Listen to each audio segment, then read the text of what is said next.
Thank you for joining today's webinar. My name is Michael Workman.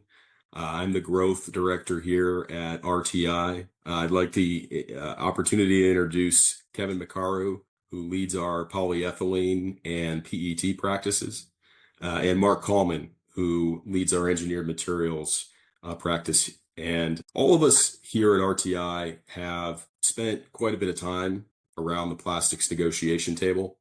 I've been 15 years on the supply side with Poly One. Mark has had over 40 years with not only RTI, but with a background in Dow Chemical and a European compounder, Lati. And then Kevin McCaru has been on the buy side, right? He's led plastic processor organizations, packaging company Scholle IPN, as well as ITW. And we bring that perspective all in the RTI's overall mission, which is to help you all save money in resin procurement. So why are we here? We're here because of tariffs and then the fact that they're on again. And for you, the plastic buyer and plastic firm executives, the scramble is real, right? It's been a tough start to the year. The best procurement teams, though, they're done scrambling. They're executing and putting processes in place to capitalize on the environment. So today's webinar is all about helping you begin and continue to prepare and stop reacting to the noise.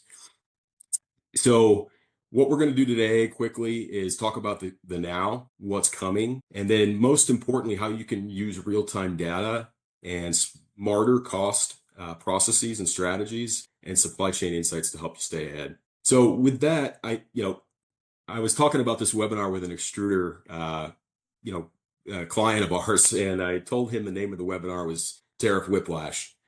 And that really came from, I took my son to Six Flags here in Arlington, and I rode all the roller coasters all day, right? Aquaman, the Bat, they're all great.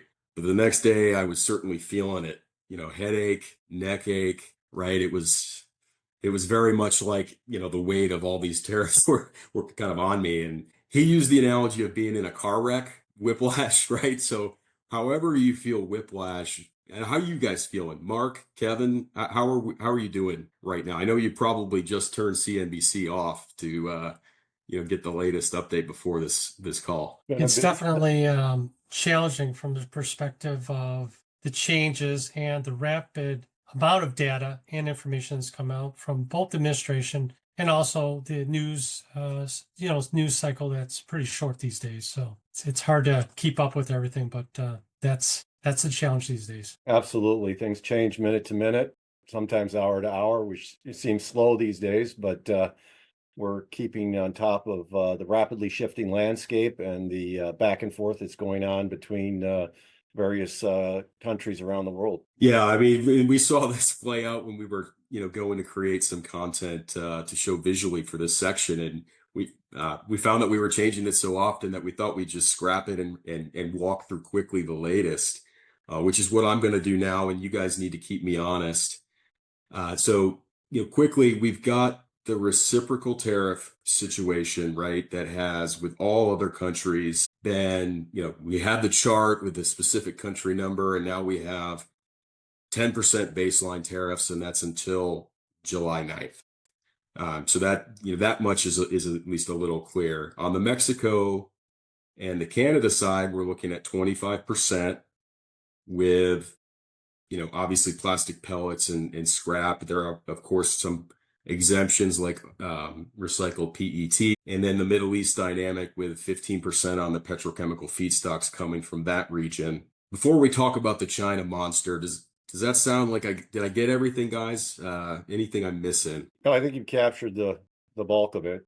We certainly have less than 70 days now till the pause on the reciprocal tariffs comes off. Negotiations are going on with a number of countries, although it appears China is not one of them based on the latest discussions. And China is of the greatest short-term concern, given the fact that at 145%, it's a de facto embargo between the two countries in terms of movement of product. So that's where we have to concentrate our concern first, but realizing that down the road, we may have other issues depending on which countries are able to get concessions on the reciprocal tariff. Very good. Now, I know, Kevin, you kind of have a little bit of a different way to think about tariffs, and it's not just as simple as the tariff itself. You want to maybe share with me a little bit on that insight you were passing along last week? Yeah, I'm going to share my screen here. There's really a couple of different things with regards to tariffs. If we talk about trying to encapsulate what we're talking about in general, it really comes down to three things: barrier and evolving, three different words. So let's talk about reciprocal. You mentioned it already, Michael. Obviously, it's really something that probably a year ago people would have said, reciprocal, what does that mean? Well, it really means to have a fair trading level field between different countries. And as you can see from the chart here, between the US and the G20 partners, there's definitely different levels of tariff rates between the countries, and trying to get that more of a level playing field. So that's where the negotiations kind of went from the starting of the tariffs to now reciprocal. The second part, which is behind the scenes, which we typically don't see, is where are the discussions within negotiations with regards to barrier. There's a lot of barriers. You see that light blue between different countries to different levels. And those are everything from registrations, rules, different type of paperwork, qualifications, quotas. Those all filter into really the ability to freely trade between regions, because if it comes to onerous, we essentially don't trade with those partners because there's a barrier there for us to enter our products into their regions, respective countries. And the last word is really evolving, because I think everybody's seen this discussion start out from one end, go to another end, and then continue to change with not just the news cycle, but with the individual agreements that are being talked about, that are on the table, but not finalized yet. So this will be an ever-evolving negotiation that has several phases. And I think, Mark, you mentioned we're already into that 90-day phase quite a bit. These discussions are going to be evolving probably day to day, week to week. So it's important that we take a look at really the 80-20 rule, where there are the basic trading partners that we have a lot of vested interest, and how are those negotiations going? So again, reciprocal, barrier, and evolving. Right now, those are the three words that kind of encapsulate where we're at. That's great, Kevin, and thanks for sharing that visual. Before I want to tackle China again, but before I do that, I just want to emphasize, if you guys have questions as they come up, please feel free to put them in the chat. We will have time at the end of the webinar to get through to your questions, so I apologize for skipping through that. I did want to circle back to China, right? Because it was 10%, 20%. Now we're at 145. We've already heard some talk this week around that position. I think Trump said something to the effect of it's going to be between the two numbers, but probably on the lower end. So, I guess two questions, and whoever wants to take this first, but how do you guys see this playing out? And what are the big impacts with respect to the plastics market? Antimony trioxide jumps to my mind, but I want to hear, what you guys are talking to folks about. Sure. I can start with, what are the resin-based impacts that we would be dealing with or are dealing with from China. Antimony trioxide is top of mind for anybody using a halogenated flame retardant compound.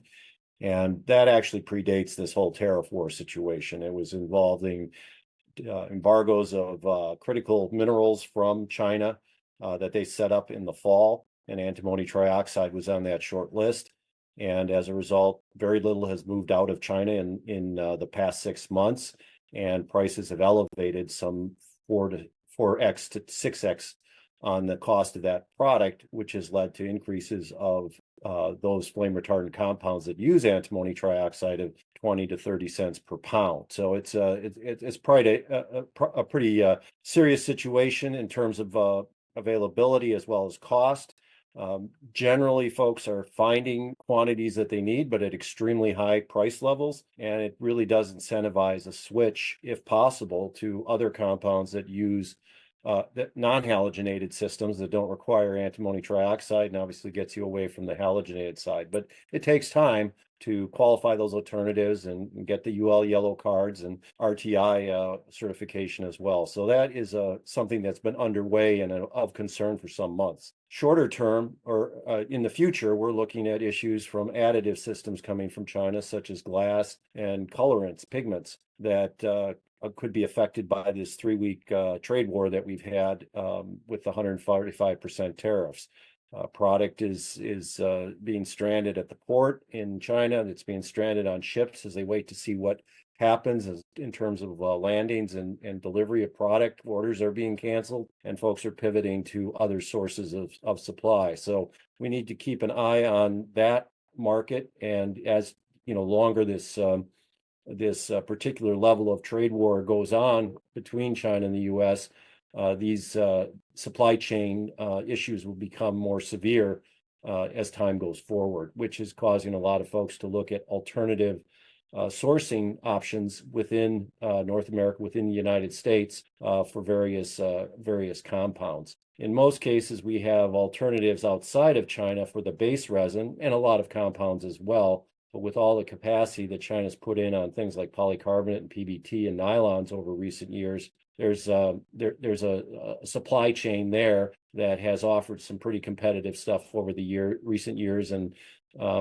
there's going to need to be a pivot from that point as well. As far as the other part of your question, Michael, I was going to say nobody was rushing to answer that one. It's very, very difficult to say. Trade agreements traditionally take years to work out, and we're working under a 90-day schedule. And like I said, we're under 70 days now. There could be agreements about, plans to talk, guidelines to talk, broad scope, that sort of thing, that could be worked out in advance of July 9th. And then there's the impact of what the stock market is perceiving, what the retailers are perceiving as supply chain whiplash issues that could cause things to become unavailable or in short supply, like we saw during the pandemic. So there's a lot of concerns there that and the fact is there's not a consistent theme coming out of the administration at this point as to what their ultimate goal is and what they hope to achieve with respect to these negotiations. So we're really looking for the next drop in terms of the next post or whatever as to how things will progress. This is why many companies in their earnings calls are not giving guidance for the remainder of the year, because it's too uncertain. And in that lies the truth, lies the crux of the problem, in that there's just too much uncertainty out there to understand where demand's coming from for resins, which also puts producers on edge as to how much they should produce. Yeah, that's a great point. I know, Kevin, when you and I were talking about this the other day, we were, I think you made the comment around maybe the USMCA as a framework, and maybe there's a review period that's a little bit more frequent, but even all that is somewhat speculative, right? Yeah, I think that's a good point. I think one of the things we could probably, show is kind of what our trade is between, for example, the USMCA regions and just a different portion of that. Oh yeah, I guess as you go to do that, Kevin, I should just, this is the sneak peek that was we talked about in the invite of the new data analytics platform. You can get this information out on the internet, but soon you'll be able to get it through RTI. But go ahead, Kevin. Yeah, so if we look at where the trade routes are and adjusted them depending on the agreements that come into place, may make it more beneficial or non-beneficial to sell into different regions. For example, polyethylene is exported 45 to 50% on average. So if you look at, for example, if we just take, for example, Canada and Mexico, for example, how much of that is exported? Where does it go? And, the amount of trade flows that we have with Canada and Mexico, those could be impacted depending on the agreement. Right now, it looks like there's more alignment within the North American bloc that's kind of been put by the wayside. I think there's an element to see what the elections in Canada will produce with regards to the administration that the current administration in the US would be working with. But I think we're going to be seeing more in the coming weeks as that gets flushed out with the leadership in Canada. And I think we'll be able to see quite a bit of a resolution there, probably quicker than we think. The other countries, like you said, Michael, might be very difficult with China. I think there's a lot of big trade barriers. There's a lot of other ancillary issues that are out there. And I think those have to be flushed out, and that will probably take the longest amount of time. The base agreement, percentage-wise, will be first, and then I think after that we'll see what the details produce. And that's the same with all these agreements. Where does it make sense to, from an arbitrage perspective, to sell resin into what regions, that type of thing? Michael, I was just going to say the map is really I love the visualization. It helps me really think through the different regions. So thanks for sharing that, Kevin. I want to pivot a little bit. I mean, I think everybody can see how the resin costs are going to go up, at least in the short term, with everything that's happening here. But it's not always crystal clear on when that's going to impact your supply chain and ripple through your margin structure as a plastic processor. I want to spend some time and talk about how tariffs are going to affect resin pricing and what people can do to stay ahead of it.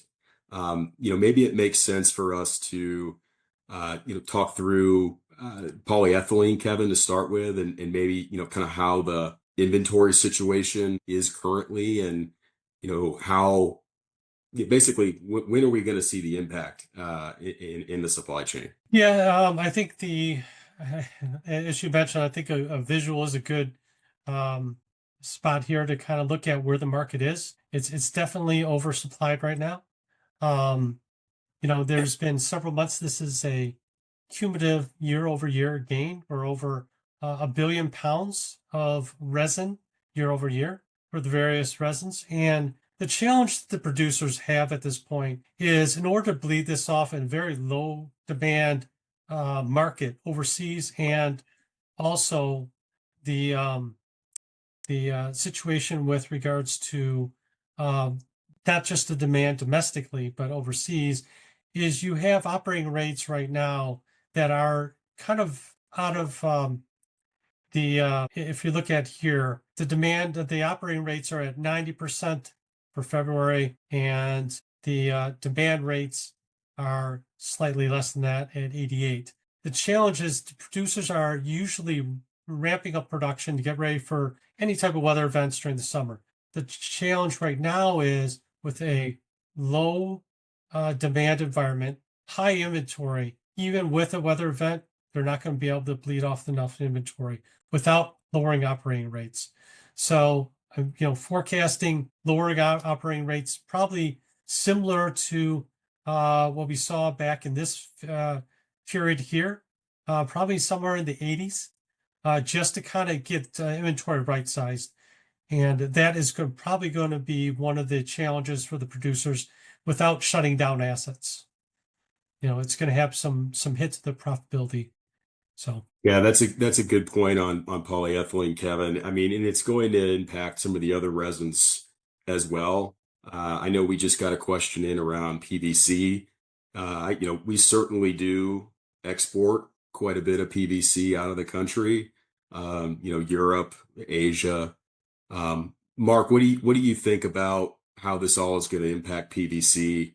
What are we, going to see domestically with, again, crystal ball, right? I know it's kind of hazy, but what do you think? Well, there are headwinds to exported PVC from the standpoint of previous established anti-dumping duties in Europe against U.S. PVC, which has reduced that market, the ability to send as much material to Europe as was traditionally the case. So they've got to look for other markets, and then also the U.S. domestic scene as far as housing and construction season. Right now, there's strong pipe demand, and there appears to be a good demand for PVC, but we're also seeing some challenging numbers in housing starts and permitting that would suggest it could be a challenging season, a slow season in home building. We also got the lowest existing home sales numbers for March in since 2009, which was right around the time of the Great Recession. So we're looking at a market that, although it's looking into solid demand at the moment, there are signs of weakness ahead, which is really the case for a lot of resin categories. We're looking at potential weakness ahead should tariffs be implemented and should the economy take a hit from that with reduced GDP growth. With the threat of recession increasing, although it's still less than 50%, the concern is there. Michael, you're muted again. Somehow I keep getting muted. I need to try a different platform next time. Anyway, sorry about that. I was going to ask about PET, Kevin. Typically that market's obviously a little bit more dynamic. rPET, from what I understand anyway, is exempted from, some of these tariff situations, but a lot of the PET is made in other regions of the world, and bottle season's coming up. I guess, Kevin, what do you think about PET and how this plays out? Yeah, so the difficulty with PET is a lot of the sourcing for arbitrage opportunities come from Pacific Rim countries, also South and Southeast Asia. Those countries are going to be there's going to be a lot of wait and see what those tariffs or those barriers reductions will be once those agreements get finalized. And that's really going to control the PET market going into the summer. Typically, like you said, the bottle season does drive the demand for PET here in North America.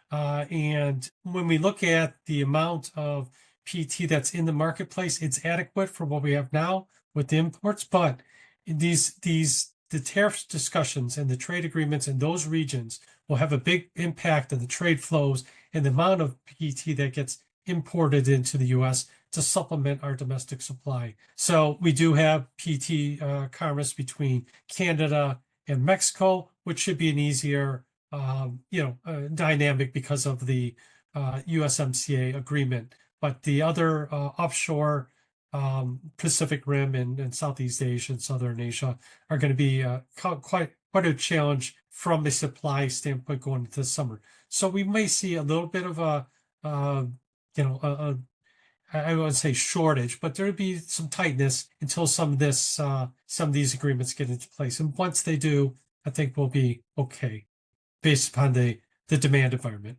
as we see it now. Yeah, I think fingers crossed on that, Kevin. I know that, when we talk about engineered materials, Mark, I mean, we're talking about a lot of different types of materials that have different feedstocks. And I guess, does anything stand out as you think about nylons or polycarbonates, that we need to be thinking about? The engineered resin space is certainly benefiting by lower raw material costs because of the trade wars depressing expectations for demand from oil and natural gas. So starting at that point, we've got lower raw material costs flowing into the system right now. We also have relatively soft demand as there's uncertainty about automotive production and construction as well as consumer.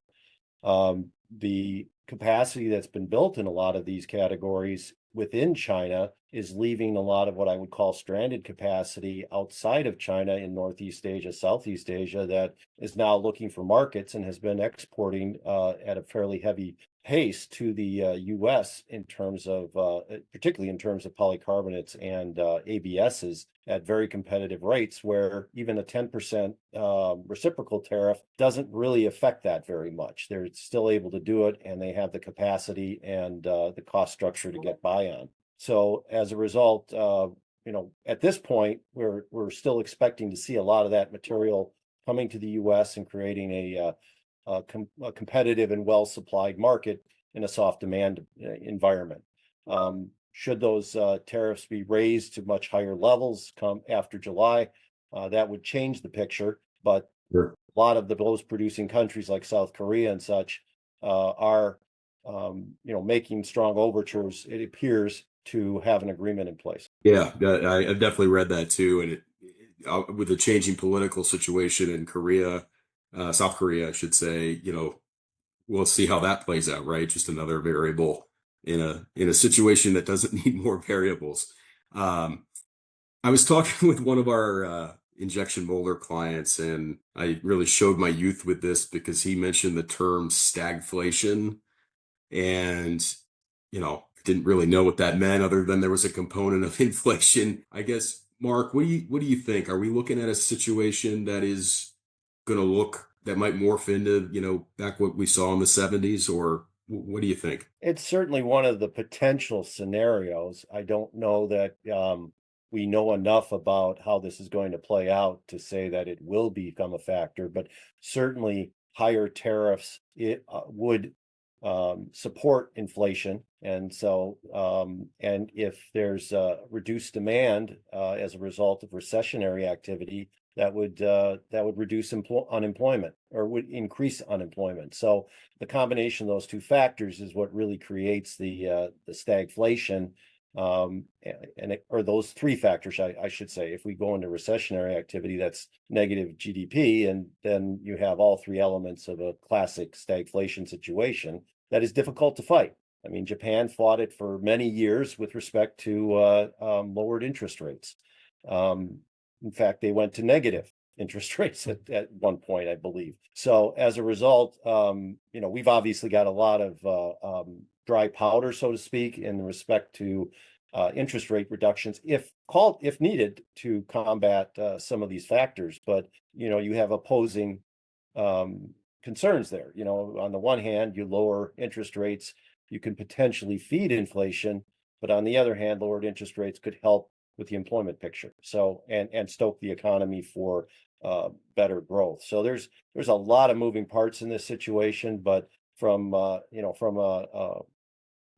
economic perspective, it certainly is one of those things that is of concern. Nothing that's showing up in the numbers yet, but whether anything will show up in the numbers before we end the quarter remains to be seen. I think that's a pretty powerful point there, Mark, around, some of these data sets that we need to evaluate to figure out where this is going are not in yet, and the impacts are not fully felt through, right? So we may not have a good feel for where this is going until June.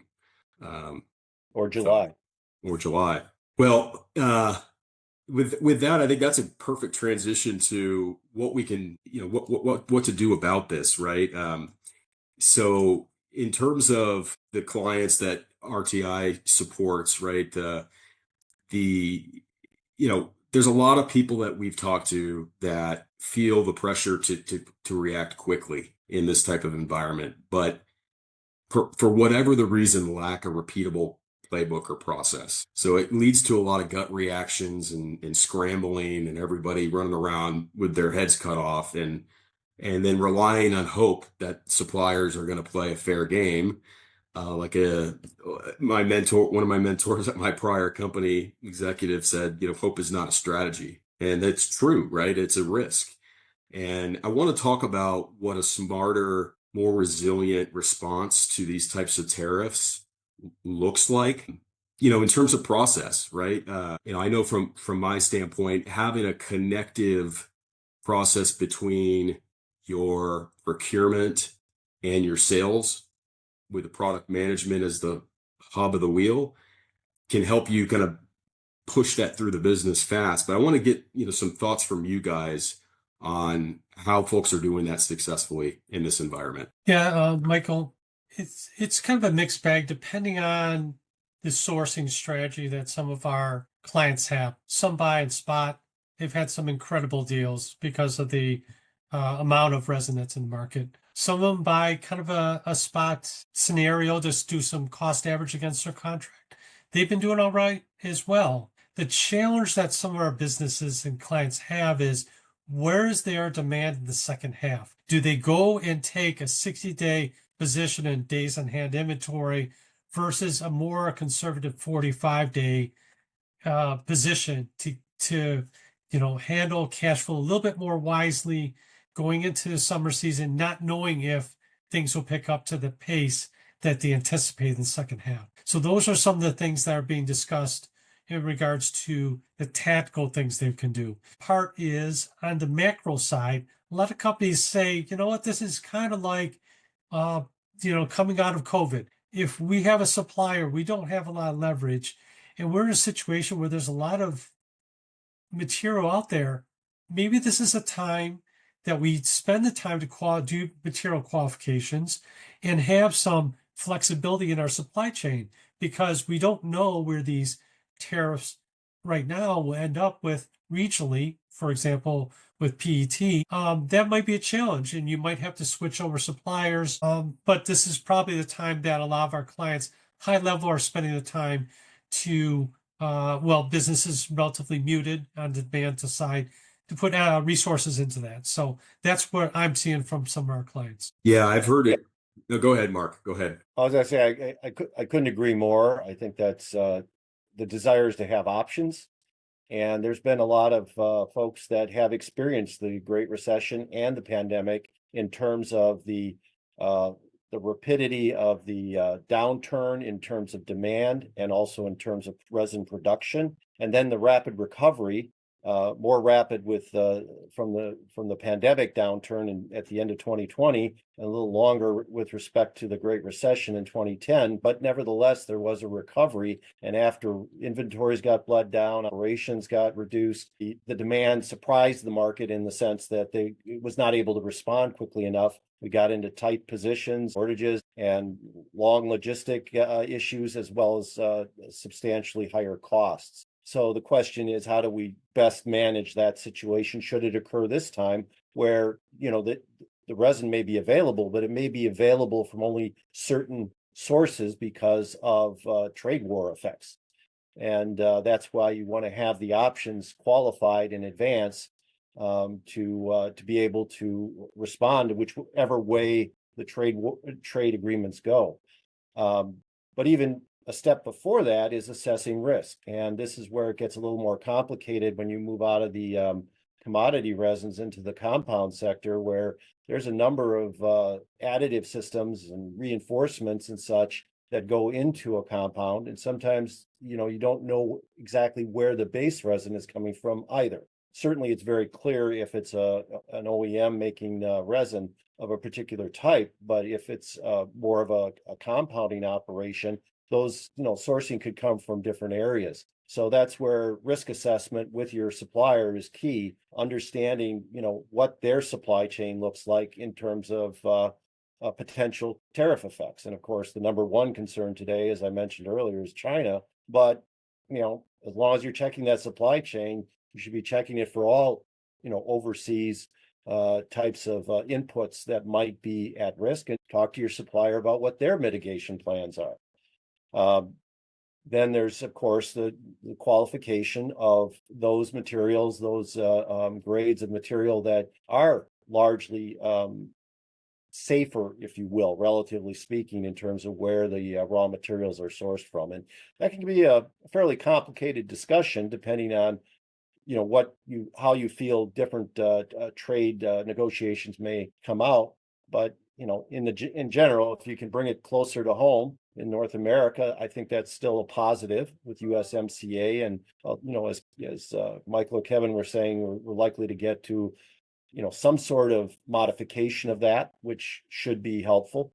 And then beyond that, it would be kind of a region or country by country analysis of which you think would be a safer bet going forward. But having an option that's North American based is good in this situation because of the uncertainty that's out there. And again, you have the time to mess with it, given that demand is a bit more muted. Yeah, I was talking with another one of our clients about that, and mentioned that China, they source quite a bit from China, and it was a China plus one strategy where domestic China, and then trying to find sources from a lower tariff region. That might be another way to think about it. Of course, there's going to be the complexity of the resin involved. The other comment, just we've made a lot of analogies to 2020, and during that time, right, we all had plastics applications that we worked with folks on that people were in a scramble, and they half qualified things, or 75% of the way, right? Like be sure to go back and look at what you may have co-qualified, and maybe it needs to go through a PPAP, or maybe it needs a final bow of approval, but that might be another way to get a short putt solution to the situation we're in. And I Yeah, think, Michael, I'm sorry. well, I was just going to say OEMs, I think, are a lot more responsive to qualification of alternatives in the current environment. So it's a good time to go for that, where they may be too busy or unconcerned during other periods of time. And Michael, to your point on kind of coming out of kind of a lower demand environment into a higher demand environment, one of the things that was kind of overlooked before, and I think people have an eye on it now, is what does the logistics look like as these trade flows maybe change from region to region, country to country? You may find there's some container imbalances if you're getting them.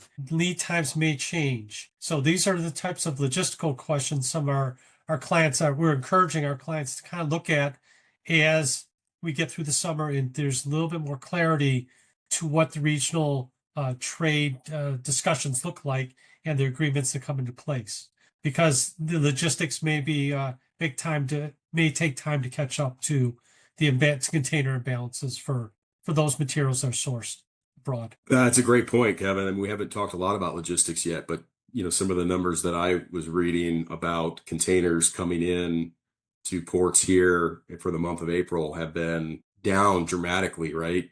50, 60% to those levels, which is going to absolutely impact the ability for any material to go anywhere. Which it's interesting. You think of the decrease in the amount of that container traffic, but yet tariff collections in April, or so far in April, when they've been paid in the first half of the month, are up 60%. A lot of that is based on the steel and aluminum tariffs that went in prior to the reciprocal tariffs, but you can expect that those numbers will continue to escalate going into April or into May for sure. The other factor that comes into play, we've got 10% up of additional reciprocal tariff across the board to everybody. But on top of that, the US dollar has lost a lot of value. If you look at it against the euro, I think it's about 10%. On the dollar index across the board, about 7%. So that's additive to the cost of those 10% tariffs. So you can effectively look at paying 17% more on a number of items that are coming in from wherever. And that's not even bringing the China discussion on, to the table. So there's a lot of costs, and like Kevin was talking about, disruptions to supply chain that are creating all sorts of issues out there. And I think that maybe I'm leading myself into my own next category, but we're talking about what can you do at your end to prepare for passing the costs along, and that is understanding how well inventoried your supplier might be, because there's been a lot of offshore product brought in over the first quarter to get ahead of tariffs, and I think there will be more coming because people will be trying to beat the end of the pause. But that's balanced off against, what does demand really look like, and how far into the future do you want to carry inventory, like Kevin was talking about. So that's a factor that will delay the impact of some of those tariffs that are already in place. But when they do hit, being prepared and having the communications and discussions and invoicing systems set up for that line of tariff charge to pass it along is key. And of course, there's always decisions that come along with that in terms of share contracts and other things. But in this environment, I think good communication and being on top of it to take that cost into account and pass it along if that's the decision rapidly is key. That was our best transition during this whole thing, Mark. So well done with that. We'll have you moderate next time. No, just to build off of that, right? I think I hinted at this earlier. Having the ability to have that process, or having that process in place, gives you the ability to, deploy your sales folks to your strategy. Either pass the increase along quickly to take advantage of the situation, but you can decide what you want to do from there, right? I mean, all the producers are more than willing to give you an increase letter the first time there's a blip on the radar in the Gulf, right? So having that ability in your own business is important in these times, and not to say that you need to behave like those guys do, by all means. But any other comments before Kevin? I want to give you the opportunity to weigh in on that too. Yeah, I think in this type of environment where there's a lot of uncertainty, having timely information to make decisions is extremely important, whether it be inventory, feedstock costs, logistical costs, keeping on top of that because there's going to be some moving pieces with all of those. Right now, it's a very a good situation with regards to being a buyer in North America from both from the feedstock costs and an inventory cost for most commodity items. But that will certainly change in the future, especially if demand picks up relatively quickly afterwards. But there's so many different moving pieces. It's looking at what's going to be the first domino to fall with regards to an agreement. Looking what does that mean to me in my supply chain? It might not mean anything to certain clients, but other people it might be very strategic in nature with regards to arbitrage opportunities or just sourcing disruptions. So it's important to kind of look at those agreements and really dig below the surface, not just the tariff rate, but have they removed the barriers, administrative tariff, the barriers that either were in place or possibly still in place. Yeah, that's a great point, Kevin, just about the data, and to start with the evaluation analysis of the data. You can get all the data that we were talking about here from a variety of sources. The important part, including RTI, right here, coming soon on our data platform, but having the trust in the data and then be able to interpret it in a way that's actionable for your business is what's key right now. We're 45 minutes in, which is exactly kind of where we wanted to pivot to questions. Just before I do that, Kevin, was there anything else on the platform sneak peek wise? I wanted to make sure I didn't sell you short. We shared what we wanted No, to share. I think we kind of covered most of it. I can share a little bit of on the feedstock because people always look at the inventory, but what does it mean for with regards to where certain items are with regards to the feedstock. So I just pulled up ethylene here. As you can see, several months ago, suppliers were definitely in a position to put out those price increase letters and say ethylene's at 30 cents. It's extremely high, and it was and as you can see, it's come down quite a bit. It's 17 cents or almost even under that at this point. So just looking at having access to this crude oil, and then doing correlations as well against natural gas or WTI crude, that type of thing. So those are all things that are very important to kind of keep an eye on because those are really precursors to see what the price is going to be in probably the next 30 days. And a lot of the pricing letters typically go out like say 30 days, 45 days in advance. So they're trying to prime the market to say this is what the price is going to be without actually having the information here that we're showing about where the feedstock is. So it does bring the power back to the buyer to say, look, I know feedstocks are down. I know you're going to be benefiting from this in the near future for prices. So I'm going to push back against that price increase letter or nomination that they put out. And I would say that is important to have that information. So the more information you have on feedstocks, data, logistics, all those play into being a better buyer. Thanks for that, Kevin. We've got some good questions coming in. I think this whole topic of passing through price within the business is obviously top of mind right now. So there's a couple questions here that I want to get your guys' insight on as it relates to that. So first of all, it's what do you do if you can't? Which some contracts, right? Some federal contracts legally cap you at 5%. As an example, I was talking to somebody yesterday about that. So what do you do? What do you do in those types of situations? I know I'll start just what I've advised folks is this is what my dad told me when I was a kid is you won't get what you don't ask for. Even if you have a contract, showing the impact on the business and having that conversation is worth it in this type of environment. And yeah, you won't get what you don't ask for. But what do you guys think on that? And then how best to apply it, right?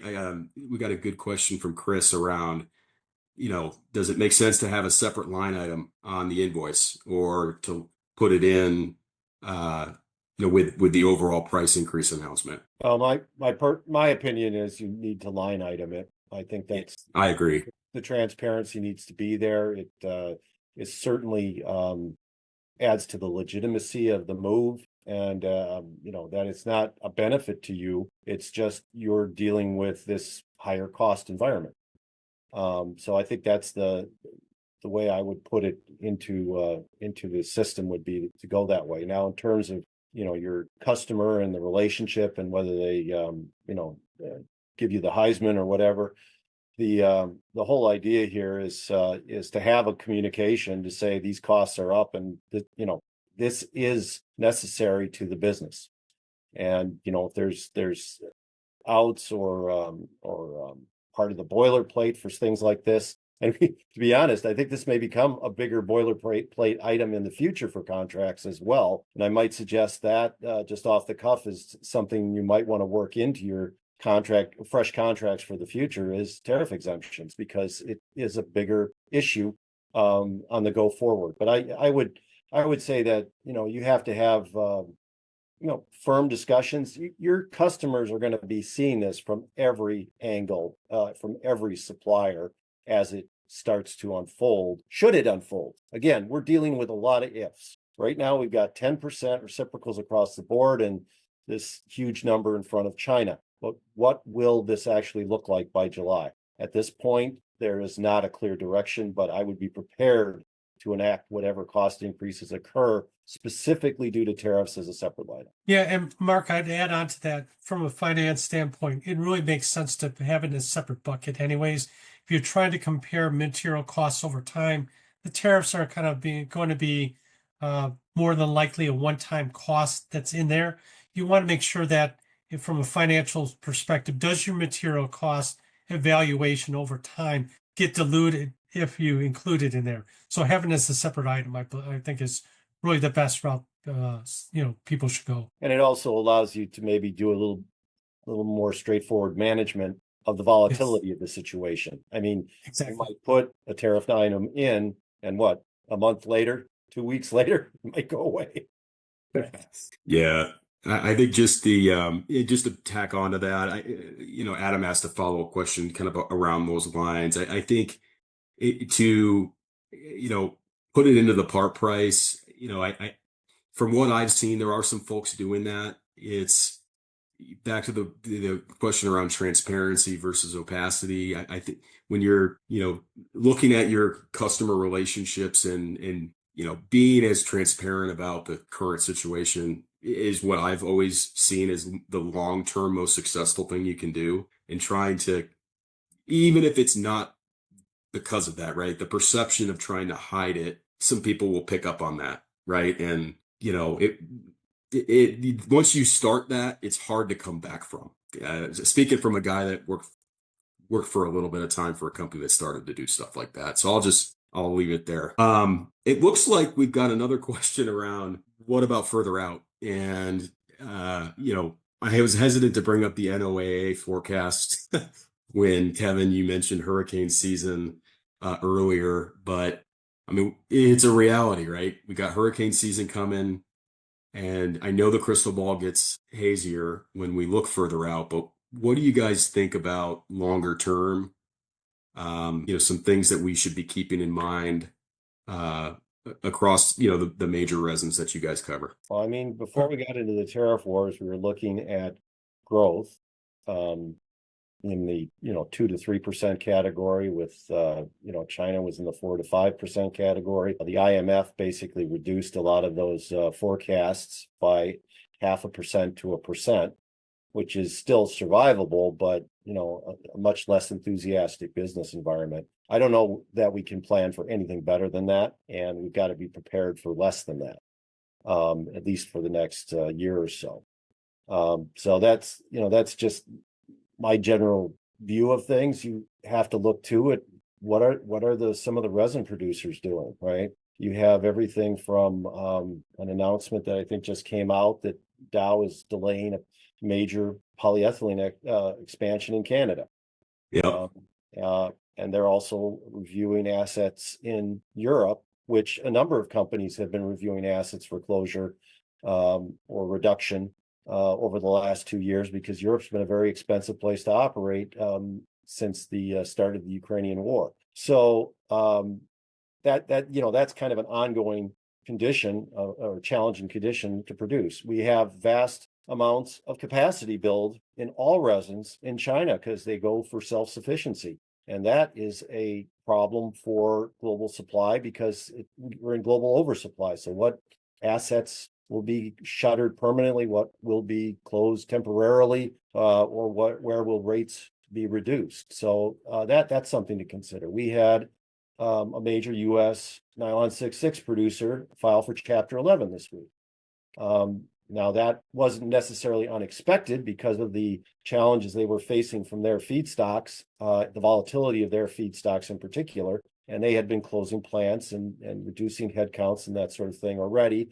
And I think they're taking, this opportunity to restructure and say they'll continue operations and paying their vendors. So that's good news. But, again, financial struggles. We have companies that have taken on a lot of debt to do things like buying the DuPont engineering resins business in the case of Celanese. So there's a lot of markers out there to keep an eye on in terms of what are the resin producers doing at this point? What are they perceiving as the go forward? How hard are they pulling in their horns in terms of being conservative about the future? And I think we're starting to see that some of these folks are going to, get pretty aggressive about that. On a non-resin front, I understand that Delta is now not going to take Airbus deliveries because of concerns about tariff. Wow. And China's sending back 737s because they don't want to buy anything from the U.S. anymore. So, there's all sorts of little things out there to, I suppose you could call it noise, but things we have to be aware of as we go forward. Yeah, I would also add, Mark, there's on the legislative front, there is a lot of push with regards to the plastic industry and various commodities from recycled resin, and that does pose a challenge in certain markets with the availability of, for example, our PET or recycled, other PCR items, and not having that material and seeing state mandates for food packaging, for example, that's going to put a little bit of constraint. Then you have capacity reductions or consolidations. So it's going to be an environment 6 to 12 months from now, or actually 12 months from now and forward. What does that look like?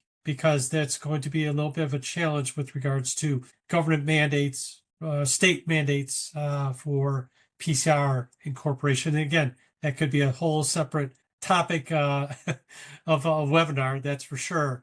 But that's something that I think in the long term we have to look at in the plastics industry as well.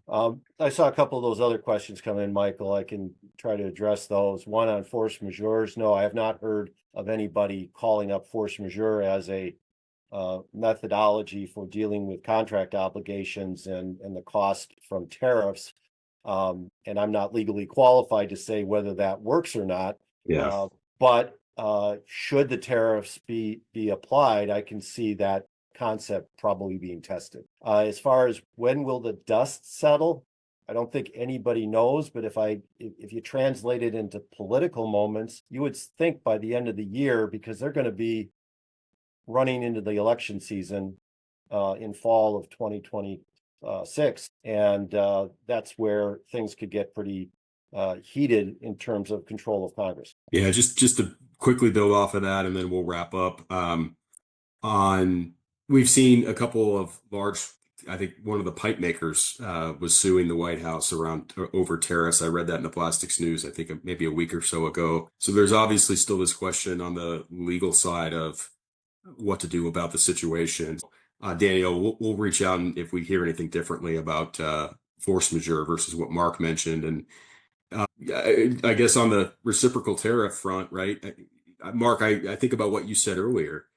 We need to have a framework of how to make a deal with these various countries. And, we've got how many to figure out in the next 70 days? Like the math just doesn't work, right? It So does not, no. it almost certainly won't have deals with every country, but I think the hope is we've got the framework of something that can be repeatable, at least to most non USMCA or China countries. That's Michael Workman's opinion, though. Well, and you know, you mentioned lawyers. I mean, my standard joke in our conference calls has been the only people getting rich right now are lawyers. But that does speak to an important point. There is a boatload of lawsuits against these tariffs. Given a ruling against the emergency tariff use could dramatically change the landscape. Don't know if that's going to happen. Obviously, there's a lot of cases to work through, and how quickly will it make its way to the Supreme Court, and how quickly will the Supreme Court rule? I don't know how that's going to proceed, but with all the lawsuits being put up on this situation, that's another variable to consider in the will these tariffs happen or will they not? Very good. Well, we're up against the hour, and I want to thank everybody for joining today. You'll get a copy of this webinar, and if there's anything we can do to help you navigate these uncertain times, we're here for you. Have a great rest of the week, and we'll talk to you soon. Thanks so much.